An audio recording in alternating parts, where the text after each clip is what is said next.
Welcome to the Elite Life with Trisha and Kylee. This is where we'll teach you how to develop grit, give yourself grace, and succeed in real estate. So let's dive in.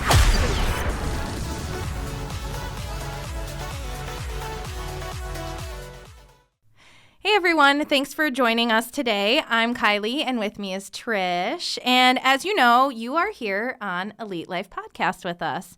I wrote today's episode in response to my own personal journey of forgiveness, and I hate the way that sounds. It sounds so counselor-y, but I couldn't really think of another way to put it. And I just wanted to share some thoughts.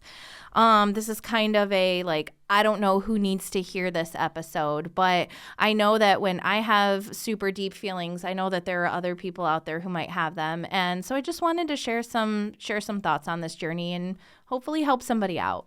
Yeah, and I hadn't read this until last night, and I actually texted you and was like, it's really funny that you put this together because I also was going to write about this.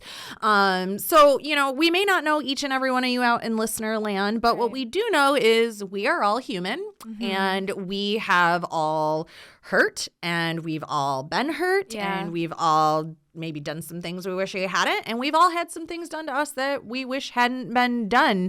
And as I always say, we're all doing the best we can with what we have. And before you change this going, wow, this does not sound very exciting and happy, I don't want to listen to this, please know that you will want to listen to this. We really are going to unpack some great things today, and it's going to be really, really helpful. And you're going to probably have a lot of aha moments. So I hope so. Stick with us.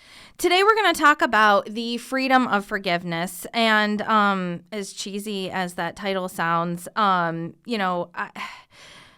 if this is not something directly relating to you, maybe you, like Trish just said, maybe you know somebody who's dealing with letting something go or struggling with handling something that's happened to them. And, I don't know who needs to hear this, but someone does. Yeah, and we're always thankful for a show share. Even with that small act, you never know who you're impacting and who needs to hear something and see the change of the trajectory of your day. Because one of the things I realized and why I was going to write about this is I have some people that they did stuff way, way back in the day. And if I start talking about them, I get angry. And then I was somebody asked me well, what exactly are you mad at her for? And I was like, well, da-da-da-da-da-da. And he's like, and when was that? I'm like, 2003. He's like, so 20 years ago? And then when I got off the phone, I was thinking about it, I'm like, what in the world? Who am I today? Right. And I will be the first person to admit that, excuse me, I've definitely had some horrible stuff happen to me, things that I'm pretty sure nobody would blame me for not forgiving. Nobody would blame me for holding on to. And on the other side of the coin, I have done some absolutely horrifying things to people that I love, that, things that others wouldn't think twice about shaming me over. But in those times of hurt, I realized that I can either hold on to the darkness and wallow and be angry all the rest of my days, or I could forgive others. I could forgive myself, and I can move on. We all have the power to move on. Absolutely. And it takes so much energy to be angry. I said, when I started talking about it, I was like, I am all this energy coming out of me. And then I sat there and I'm like, are you joking right now? You have grown so much as a human. And I ended up texting that person back and I'm like, so obviously that was the old Trish that was very angry about that. And I have done so much growth and change in my life. And it does not fit my current self or my current personality or the current person I want to be to hold on to this. So I'm done with it because it sucks the life out of you when you're holding on to bitterness. And it bleeds into other parts of your life. And like I said, sometimes you don't even realize that you're holding on to stuff about people because you don't think about them anymore. When I was having this conversation, it was somebody that I never even think about at all. Unless they're brought up. Yeah, it was an old friend who had hurt me, and you find it festering, and before you know it, you're bad-mouthing this person or this friend or this family, and then you're a super downer, and you sit back and you think, and you're like I said, I'm like, who is that? Like, that is not me today. Like, that might have been me when I was 20. And he even asked me, he's like, so you're listing this list of things that, like, you're mad at her for. Is it at all possible that you had any culpability at any point in time in any of that? And I'm like, no, absolutely not. And then, like, when I sat and thought about it, I'm like, well, when I was 22, I was a complete jerk. Like, I was nothing like I am today. Nothing about my life, nothing about myself, nothing about anything. So it's very likely I probably was completely culpable. And it probably is a fact that I don't remember things exactly how they're supposed to be. Right. And when I sat and thought about it, I'm like, I don't even remember, like, what precisely made me this mad. And you made it silly. You made a good point really quick, kind of like going off of our notes here, but like when you are thinking back to something that happened, especially if it's been a while, like you're viewing the situation and what happened through the lens of your hurt and your feelings. And sometimes that will skew the reality. And Andy Frisella says this all the time. He's like, there's 3 sides to every story. There's your story, his story, and the truth. You know, and I know, right? Let that sink in. Let it sink in. And your story and his story may run very close to the truth, but they never converge. Our perception of reality and actual reality very rarely, if ever, converge. They always run parallel. Yeah. So think about that and let that sink in when you are sitting back later, letting this episode of goodness just digest on your soul there. Yeah. And with all of that said, we are going to run down some things you can do to work towards either forgiving someone else or maybe just forgiving yourself. Because, I mean, I know I am my own biggest critic, and I am always telling you and our agents, like, we are our own biggest critics, especially women. Like, we will just beat ourselves up, and there's stuff that, like, I need to just let go. 20-year-old me, again, is not today me. No, and that's not to say, like, you hated you back then, but, like, hopefully if you're a person who is, you know, growing, you mature. Yeah, I had a lot of learning to do. Lots of learning. So, all right. So, take it away. Yeah. So let's start with sometimes the hardest part, which is seeking forgiveness from others. Let's start there. So I've always felt that the moment you realize you hurt someone or that you've done something wrong, whether you realize it or not, you should address it. And that is not always easy, especially if you're embarrassed of your behavior or you've let somebody down. But what I found is, like, when you're upfront and you're honest and you come to someone and you're super sincere and say, like, hey, listen, like, I messed up.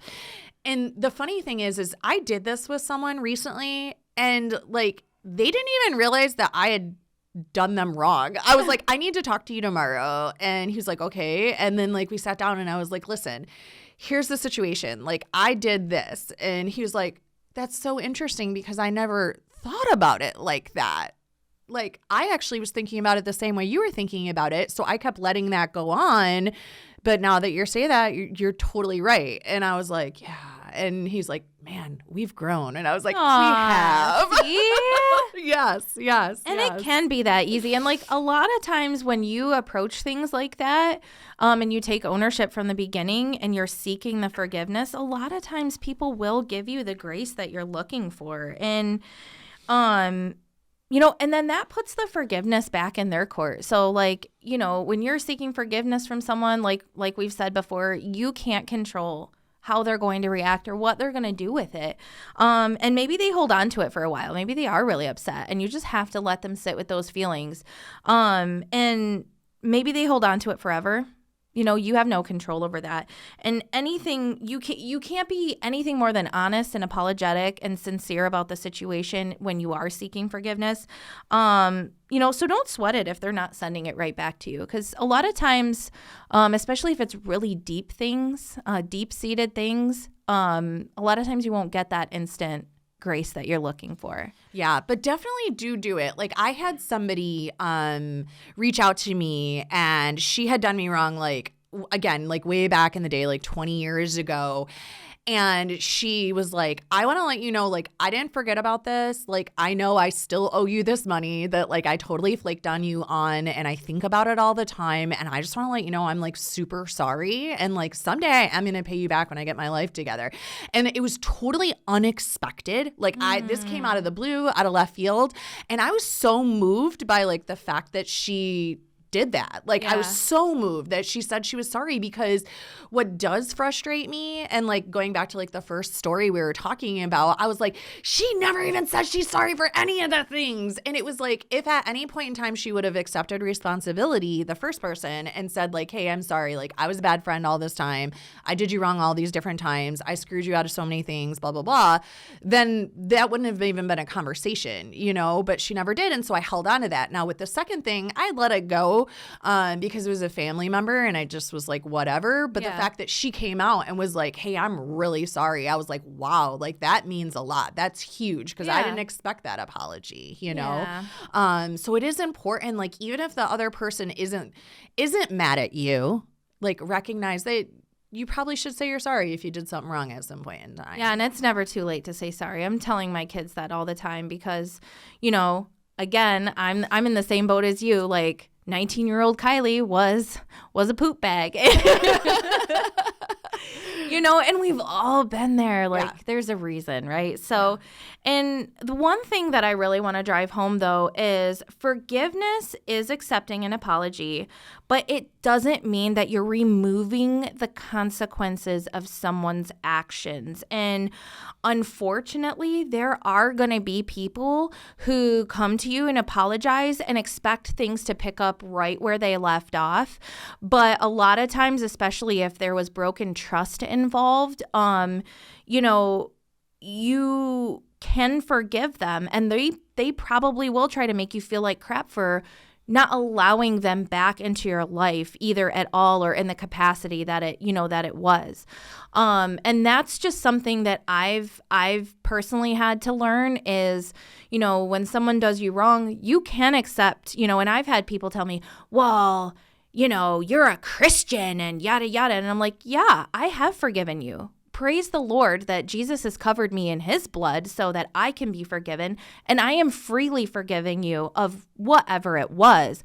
But just because I'm forgiving you and accepting your apology doesn't mean that I'm going to give you another opportunity to come in and break my heart or break my trust or, you know, make me feel any sort of way other than the way that I should be feeling. And that's okay. And I feel like that is not said enough. I feel like there are too many people in the world who are on the wrong side of the line, who are guilting the people on the right side of the line about their involvement. And you can forgive someone and not talk to them literally ever again. And that's okay. Yeah, and I think that that's important because you have to draw boundaries around your life, and not everybody belongs in your circle. No. Like you are the sum of the people you surround yourself, and you are the sum of the people you spend time with. And you, like you said, you can forgive someone and they don't have to be a part of your life, your everyday life, your monthly life, anything of your life, even your own family. Like I have some family members that I love and I hope that they're great, but I don't have them at my house. Like there's some lines you have to draw for your own personal well-being, for the well-being of your children. And then speaking of children, just taking one step back to what you just said, because I definitely want to touch on that because I think it's really important. You said, I'll apologize to my kids. And I think that that is something that more parents need to embrace. And when I started doing that, it really changed a lot of things in my life, because I think some parents will do things wrong and they want their kids to think that they're perfect and they're infallible and they're, you know, you have to listen to me because like my way is the right way all the time. And the fact is when you go to your children and you say, I'm really sorry, I was a total jerk, or I'm really sorry, I overreacted, that models for them that you should apologize when you're in the wrong. And there are going to be times that we are in the wrong. Yeah. We are humans. And I think it's really important to show your children that. And I started doing that. And you should see, like, when I go to try and I'm like, I'm sorry. I was totally crazy. I'm just really hungry and really stressed out. He's like, that's okay, Mom. I know. Yeah. I love you. And that makes it okay for him to go, you know what? I'm sorry that, you know, and you're creating a better life for your children. You're creating a safe space for your children. You're creating open communication with your children, and you're teaching something that they'll do with their children. Yeah. Yeah. And that's not always, I mean, I'm a huge proponent of parenting first. Like, I feel like we've come to this, we live in a society where everyone, you know, expects the school system or the YouTube or whatever to raise their kids. And I mean, you have to set the first example. You have to show them that it's okay because, you know, you're the parent. Yeah, you know? I think a lot of people confuse forgiveness with weakness. Like, oh, it's weakness not. If I say I'm sorry. You're not saying necessarily all the time, like, you're right, I'm wrong, you're better than me. It's actually being the bigger person, right? And I mean, like I said before, it doesn't have to be this like big, you know, to do. Mm-hmm. It's like, I forgive you, and now we move on. Yeah, you know, absolutely. But that's the last thing I wanted to say about forgiveness. Actually, I lied. The last thing I want to talk about is we touched on it a little bit already, is forgiving yourself. This was a huge part of my own personal journey because like we all have, you know, I've done things. I've got dirty laundry in the hamper. I've got skeletons in the closet, just like everybody else. And, you know, there have been, you know, situations that have gone on in my life, and they lasted a really, really long time. And I had to realize that hating the other person in the situation was pointless, and being mad at the circumstances themselves were pointless because I was the one who let it go on. I was the one who kept coming back. I was the one who kept allowing people to treat me specific ways or getting myself into certain situations. And I was the one who continued all of that. Mm-hmm. And in the end, I had to realize, and I had to accept that if at any point I felt like my life was screwed up or this wasn't right or that, you know, this or that happened, I had to accept that that was my own fault. Yeah. I had to do that, and it's hard. It's hard when things are so jacked you can't see straight and you literally don't know what to do. It's really hard to look yourself in the mirror and be like, it's all you, homie. Yeah. But it should also be empowering. So if you're listening to this and you're hearing this and you're dealing with some crap that is just kicking you in the face and you are having trouble accepting your culpability in it, realize that it is empowering because there's two sides to that coin. Either, you know, it is your fault, but you have the power to change it. Mm-hmm. You have the power to change it. Yeah. You know, what do you tell me all the time? Ain't nobody gonna come and save you. That was what I was gonna say next. Nobody's coming to save you. You have to save yourself. So take these feelings that feel like weakness, take these feelings of self-guilt and self-hate, and use it as motivation. Retarget and refocus that power and that energy into, all right, we're at the bottom of the hole. We're done digging. Yeah. We're done digging the hole. We're going to start getting this dirt and build a pile underneath us so that we can get back to level ground and just shoot for the moon. Rise up. Preach. Yes, mic drop. All right. Well, that's it, friends. That is our episode for today. I hope that you had some aha moments. I hope this helped you. I hope that you go back, start this over, and listen again.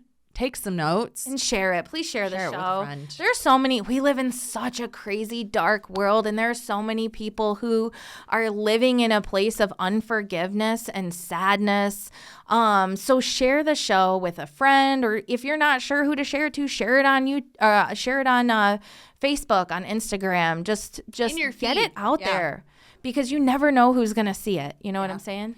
And be like Elsa and just let it go. Oh, my goodness. She had to take it there. We're done. I'm cutting you off. Goodbye. We'll see you next week. Bye.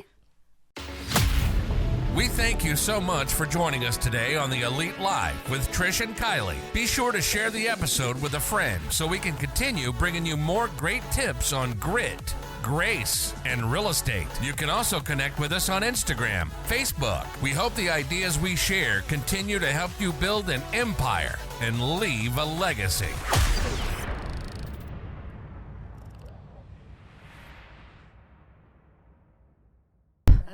That's something. That is something.